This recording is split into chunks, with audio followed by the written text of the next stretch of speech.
Today, I want to talk a little bit about making AI work for you.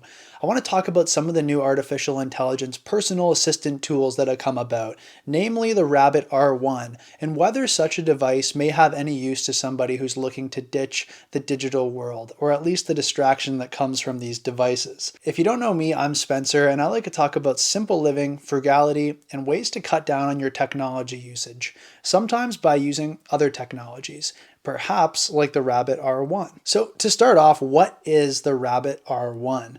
I don't know if you've heard about this stuff, but there's been a few different devices that have come out in the past few weeks, which are AI-based personal assistants, namely the Rabbit R1 and the Humane AI Pin. It's a pretty interesting looking device. It was designed by a company called Teenage Engineering. I'll put a picture of it up here. It looks a lot like a Pokédex in my opinion. It's bright orange. It has this little floating character of a rabbit on the screen. And to my understanding, it's basically a souped up version of Siri. But where a Siri or a Cortana or any of these things stop at being able to tell you a little bit of information or what the weather is outside, this device is actually supposed to be a personal assistant. You're able to book rides through Uber, order food through things like DoorDash. You can even have it book a trip for you by telling it all of the criteria you have for your ideal vacation. It has very few buttons. It has a scroll wheel and a button on the side, as I mentioned. It also has a swiveling camera that can look back at you or also look at the world around you. In the advertisement for this device, they were showing it pointing the rabbit into somebody's refrigerator, for example, and saying, "Rabbit, what can I make from these ingredients?" And it would come up with a recipe or multiple recipes using the ingredients that it could see using the camera. So it's pretty interesting as a tool for those types of things. I will say that this Rabbit R1 and the Humane AI Pin, which is a similar type of device, but it has no screen, it works a little bit differently, and you wear it on your chest. They've kind of gotten panned by reviewers so far because they were released kind of in a half-baked fashion. I watched MKBHD's video on it from a couple days back, and he had said that at this point it is really under-delivered on the promise that they had made for it at the announcement. It's really only capable of doing a few things right now, and it's not impressive at all compared to what you can do on a normal phone. When the R1 was announced, there's so many different things that it's been said it's going to be able to do, but at time of release, it only has 4 compatible apps with it. Currently, the apps that it supports at this point is Spotify, DoorDash, Uber, and Midjourney. And Midjourney is like the generative AI photo app. I haven't used it, but I've heard of it. When the Rabbit was first announced, I did think it was an interesting looking device, but I didn't really see any personal application for myself, so I wasn't really interested. But that is until I talked to this guy right here.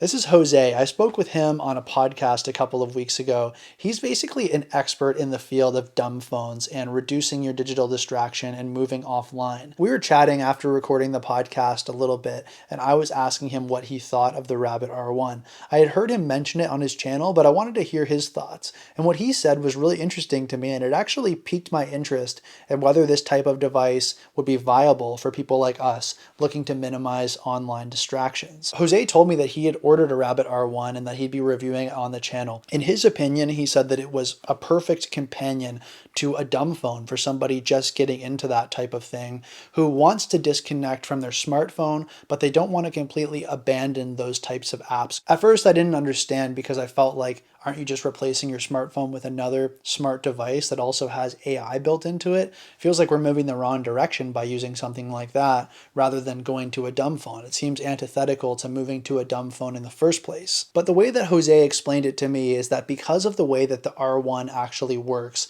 the way that it interacts with those apps on behalf of you, using the AI, it minimizes distraction because you don't have to go into your phone, swipe through all your apps, and get caught up with notifications yourself. The Rabbit does all of that work for you. For an example, if I wanted to order an Uber using the Rabbit R1, and let's say I had my punked dumb phone, so I'm not able to access that through that device, I could push the button on the Rabbit and say, "Hey Rabbit, order me an Uber to work right now from my house."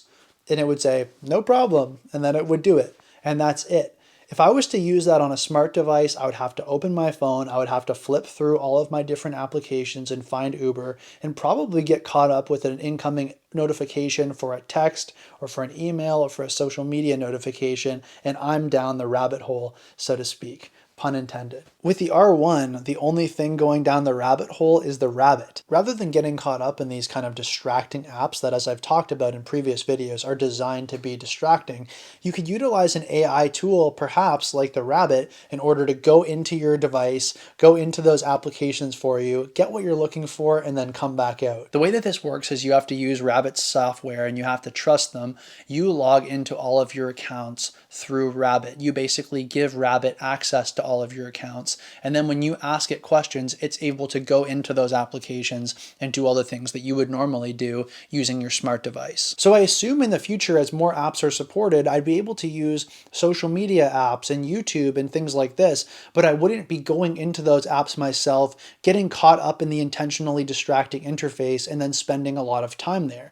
If I wanted to, let's say, see a creator's newest YouTube video, all I have to do is I could ask the rabbit to show me that video, and it would go in there, it would find the video and play it for me, but I wouldn't have to go into that UI and get caught up myself. Now, this is all kind of speculative at this point because, as I said, there's only 4 apps that are currently released for this thing, and none of them are really that useful to me. Occasionally, I would need to order an Uber for work or something like that, so that would be helpful to have access to. We know that I've ditched Spotify. I don't really have any intention of using Midjourney, and I also tried to not do DoorDash or anything like that at all. But I do see the appeal for this type of device in the future, and I see what Jose was driving at. This thing could be useful to people like us who are looking to disconnect, but they're not looking to step out of the digital world, step away from any modern tech altogether. You know, at a time where we're seeing AI like Sora and stuff like that threatening creative jobs, we think, what?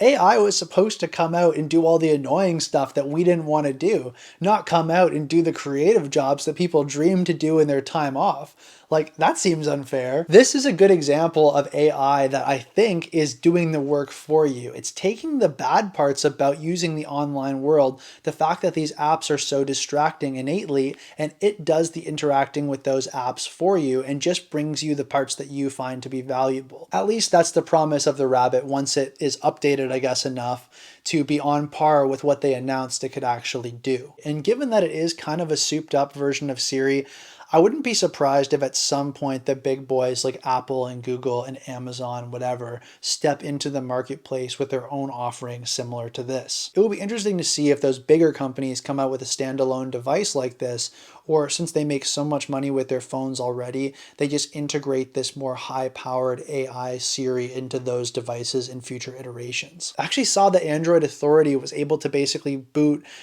the exact interface of the Rabbit R1 on a Google Pixel. So they were questioning whether the Rabbit R1 was even legit and that it was not just running some Android app inside of it and that it wasn't really its own standalone thing. But it shows that something like this could easily be integrated into a phone and used with our smartphone setups as we already have them, and it doesn't necessarily need to be a standalone device. Regardless, I'm curious. It's not something that I typically would have picked up, I don't think, if I wasn't already kind of in this community and making videos on these subjects. But after talking to Jose, my interest has been piqued. So now I want to put it to you guys. Are you interested in seeing this as a video in the future? It's kind of a neat looking little device. I mean, the little jumping cute rabbit guy, the bright color, it kind of reminds me of an adult version of a Tamagotchi, and that alone makes me interested to give it a try myself. So if you would be interested in seeing me try out a product like this and see if something like the Rabbit R1 can be integrated into a digital minimalist kind of low-tech lifestyle, let me know in the comments. I'd be happy to try it out if so. If you yourself have already ordered a Rabbit R1, maybe you're awaiting delivery or you've already received it, let me know in the comments because I'd be happy to hear your experiences too. Thanks very much for watching, folks. I hope you found this one interesting, and I'll see you in the next video.